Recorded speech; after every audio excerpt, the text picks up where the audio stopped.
একটা মেয়ের সুন্দরতম দিনগুলো সম্পর্কে জানতে চাও? তাহলে সেই মেয়েটির লাল শাড়ি পরে অন্যের বাড়িতে যাওয়ার আগের দিন পর্যন্ত তার দিকে তাকাও। কেউ একজন খুব সুন্দর করে একটা ক্যাপশনে লিখেছিলেন, আমার জীবনের হাসি খুশি তো সেই দিনই বিলুপ্ত হয়ে গিয়েছে যেদিন লাল শাড়ি পরে অন্যের বাড়িতে ঠাঁই নিয়েছে। নারী, তুমি সত্যিই পরিবর্তনশীল।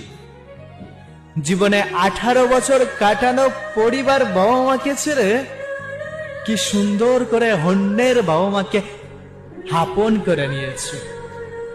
তবুও আপন হতে না পেরে কষ্টগুলা শুধু নিজের মধ্যেই রেখেছ। জীবনে সুখী হতে চাও? তাহলে বাস্তবতাকে বরণ করে নাও। আর লোকে বলে, নারী হলে চুপ থাকতে শিখে যাও।